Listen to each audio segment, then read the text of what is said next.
Dolatuję do miejsca, które oszałamia paradoksami. Tutaj szklane wieżowce błyszczą luksusem, a slumsy piszczą biedą. Tu ulice tętnią szaleństwem, zarówno na drogach, jak i na chodnikach. To stolica niekończącej się imprezy oraz wiecznego lata. Ale za tym blaskiem kryje się inna twarz. Miejsce zniszczone kryzysami. Ziemia zbliznowana wojną. Zdrętwiała od wybuchów, zniszczeń i ataków. To miasto, które tańczy na krawędzi.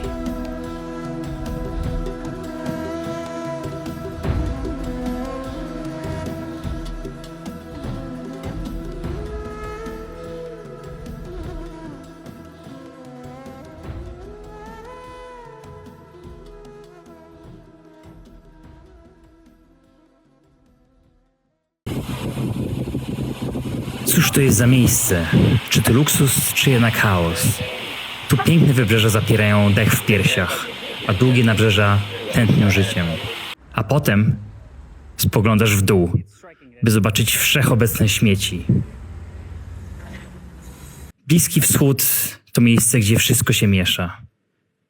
I nigdzie nie widać tego tak wyraźnie jak tutaj, w Libanie. Tu miesza się wiele religii, wiele ludów, wiele kultur. Z lewej kościół, po prawej meczet, a za tobą dawna synagoga. A potem spoglądasz w górę, by zobaczyć plątaninę kabli zasłaniających niebo. Wszystko się miesza. Ulice są zatłoczone, głośne, czasem brudne, ale zawsze żywe, zawsze wypełnione duchem.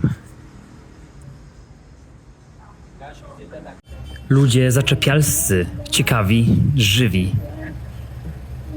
Bardzo przyjaźni. O wschodach i zachodach słońca ciężko tutaj zapomnieć. Ten widok po prostu hipnotyzuje.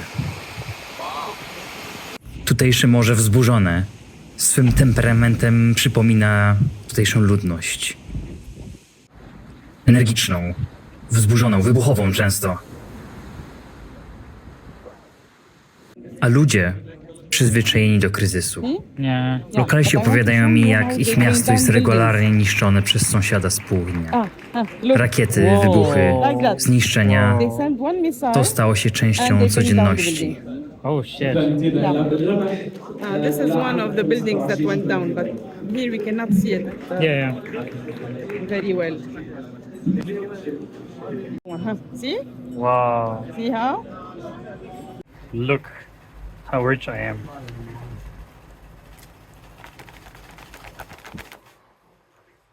Very rich. For one day. Sytuacja polityczna to jednak nie jedyny problem Libanu. Gospodarkę pożera wszędzie wszechobecna inflacja. Oh, hola. Okay, okay. No, it's okay. It's my coffee. Po wymianie pieniędzy właściciel kantoru zaprasza mnie na symbolicznego szota kawy, by celebrować ilość gotówki, jaką dostałem, która nie mieści mi się w portfelu. Hey, this is not water. It's good. Vodka. It's For good. him it's water. For Poland, this is water. It's good. It's good. Jak ta inflacja jednakże wpływa na Everyone they use the miejscowe jacket, ceny produktów i jedzenia. the winter. What will you get for $10 in Beirut in 2026? Not much. Got much more expensive than it used to be. But here's the list of dishes, foods you can get for very reasonable price. Falafel, about $2. It's pretty good. It's water costs about 30 cents. Bananas, 25 cents. So some hummus with meat, pickles, some bread for $5. This shit is good. This kind of wrap, about $2. Eggs with bread, about $2. Does it really matter? A local bread, $1. Plate of falafel, Plate of about falafel. $3. Of course, the prices differ depending where you are in Lebanon. But Beirut is obviously one of the most expensive as the capital. Here's, for example, open buffet for $35. So the prices can also go up and be expensive. A jak wygląda ruch na ulicach?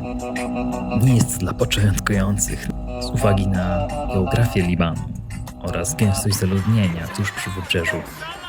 Przez cały kraj przechodzi tak naprawdę jedna autostrada. I ona jest cały czas zakorkowana.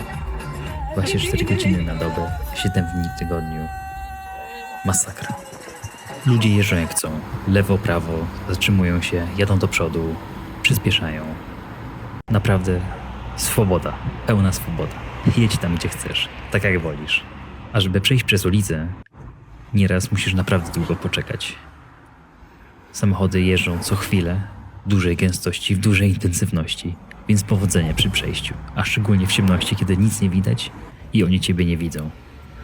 Tak samo powodzenia w przejściu przez ulicę też w mieście. Przechodzi się pomiędzy samochodami, jak to zwykle bywa w Azji czy w innych krajach. I po prostu trzeba uważać. Trąbią, jeżdżą, nadskakują, przyciskają pedał gazu, byleby tylko umilić twoje przejście przez ulicę. Powodzenia. Ruch uliczny w Bejrucie to intensywna, chaotyczna i nieprzewidywalna mieszanka samochodów, klaksonów oraz spontanicznych manewrów, która jednocześnie wydaje się funkcjonować według własnych i niepisanych zasad. Lecz nie przyjechałem tutaj do Bejrutu, żeby obserwować ruch, tylko żeby świętować święta. A jak ja je świętuję? Spójrz. Siedzę sobie tutaj właśnie w Bejrucie i czekam na Wigilię, powiem dzisiaj jest 24, jakże inaczej. No i zobaczymy. Spędzam Wigilię z takim ziomkiem i z pewną starszą damą, która ma korzenie polskie tutaj w Bejrucie, ponieważ Bejrut jest miejscem, w którym spotyka się wiele religii i kultur, więc część chrześcijańska też tutaj jest mocna i zobaczymy, jak będzie.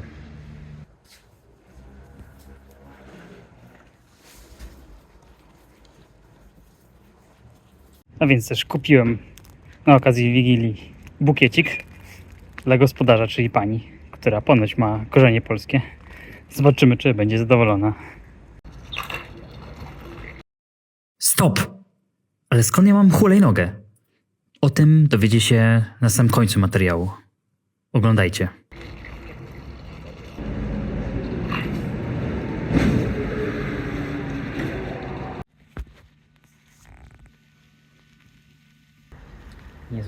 Niezwykłe przyjęcie na Wigilii u arystokratycznej tutejszej rodziny. Zresztą z korzeniami polskimi. Nie śmiałem nagrywać tego. Było to zbyt prywatne wydarzenie, żeby nagrywać w tamtym miejscu.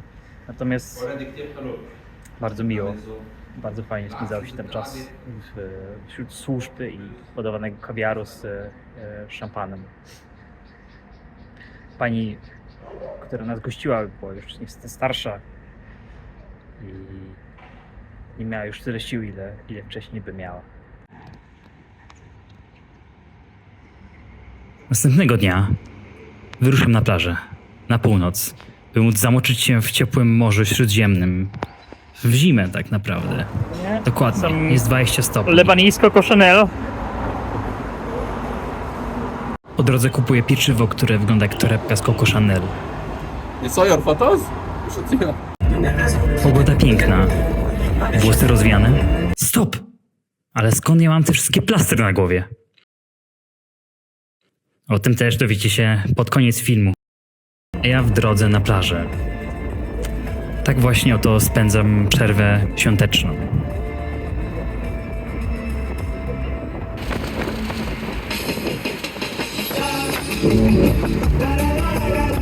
I tak właśnie z ziomkami spędzamy sobie przerwę międzyświąteczną. Spokojnie, na plaży, na chillu.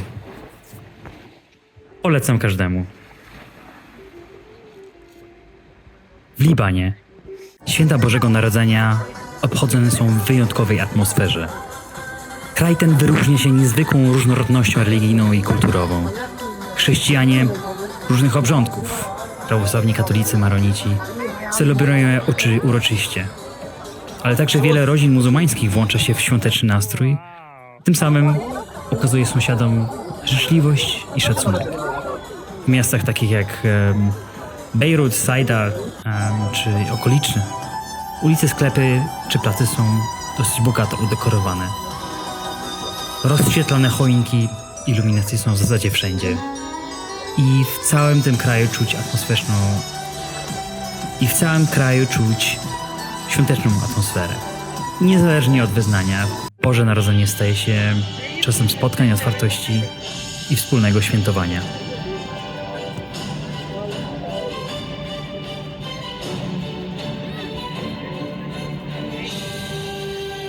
Czy jednak tutaj, na Bliskim Wschodzie, świętuje się Boże Narodzenie i czy wszyscy to świętują? Oglądaj dalej, to się dowiesz. Ląduję tego samego dnia w naprawdę różnych miejscach. Jak ja się tam dostałem? Nie pytajcie. Ja w zasadzie sam nie wiem. Też nie wiem, co tutaj się dzieje. A na koniec dnia chillerka. Słuchanie muzyki z ziomkami, z chłopakami, granie na instrumentach i udawanie muzyków. W taki oto sposób można spędzić święta w Bejrucie. Nie najgorzej, co? Chyba nie najgorzej. Czy tak jednak kończy się ten dzień? Ha, wcale nie. On się dopiero rozpoczyna. Gdy zapada zmrok w Bejrucie, miasto dopiero budzi się. Światła klubów, barów, wszystkiego odbija się w wodach morza. Muzyka pulsuje. Miasto nie pozwala stać w miejscu. Od eleganckich rooftopów po tętniące życiem bary. Nocne życie jest naprawdę tutaj mieszanką luksusu, spontaniczności i czystyny. To świat, w którym wschód spotyka zachód, a każda noc pisze własną, niepowtarzalną historię. Nazywają Bejrut Berlinem Bliskiego Wschodu. Czy aby tak na pewno jest? Zobaczcie sami. Dobra imprezie w Bejrucie ma niepisane zasady.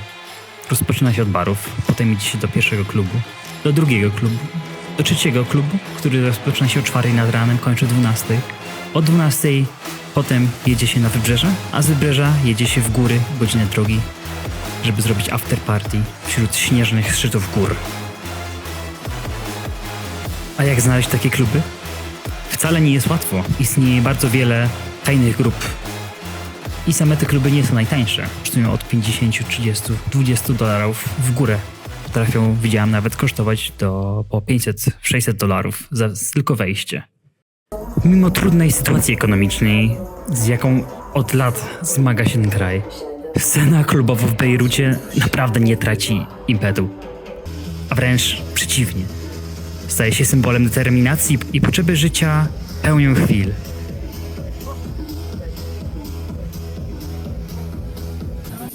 W mieście działa naprawdę bardzo wiele dużych klubów, często o industrialnej skali, z kilkoma scenami funkcjonującymi równolegle. Minimum, naprawdę minimum, a każda z nich oferuje inny klimat i inne brzmienie. Dominuje tutaj głównie muzyka elektroniczna i techno, natomiast te sety potrafią trwać do wschodu słońca, czy nawet do kolejnego południa. Buduje to niemal rytualną wspólnotę tańca. Do Bejrutu przylatują ludzie z całego Bliskiego Wschodu. Chcą poczuć tę wolność i intensywność, której często brakuje ich we własnych miastach. To tutaj właśnie, między basem a pierwszym światłem dnia, rodzi się legenda bejruckiej nocy. Bejrut potrafi zaoferować wszystko, czego może szukać klubowicz.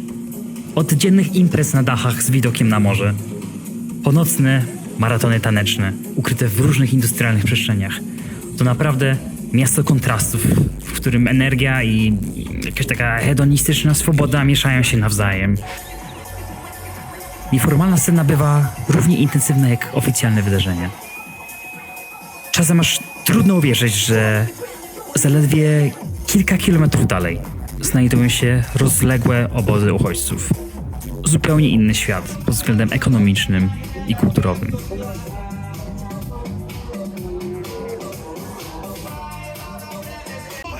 tym samym czasie, gdy w klubach pulsuje elektronika do świtu. Wielu ludzi w Libanie mierzy się z podstawowymi wyzwaniami życia. Ten kontrast sprawia, że nocne życie Bejrutu jest nie tylko rozrywką, lecz także odbiciem skomplikowanej rzeczywistości całego kraju.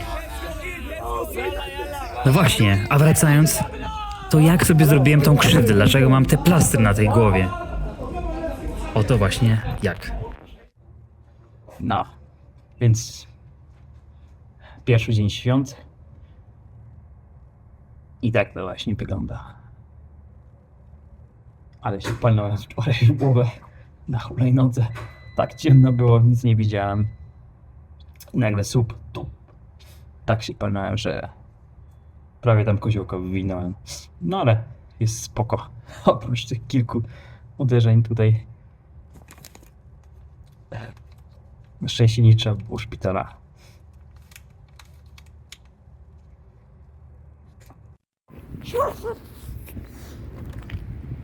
No i tak to jest miksami tutaj. Cię okrążają. Nie wiesz co zrobić.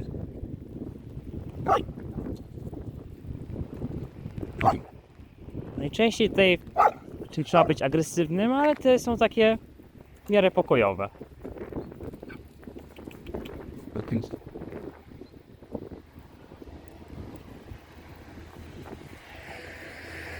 Tak więc dzisiaj wyglądałem trochę jak gołota po walce.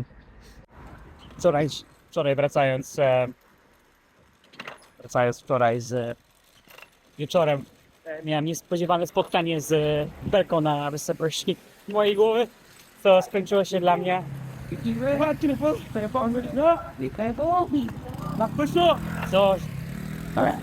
co skończyło się dla mnie koziołkiem i duży mała. Tak się przywitał ze mną słupek.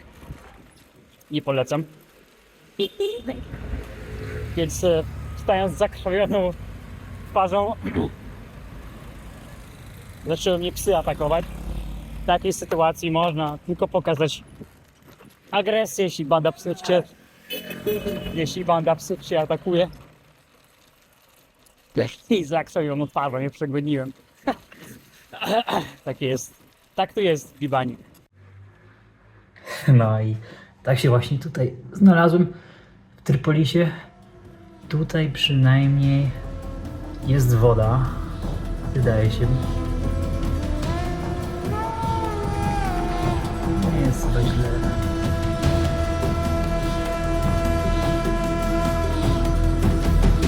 No więc uważajcie na psy. तो बहुत ऊपर ले जाएगी आपको।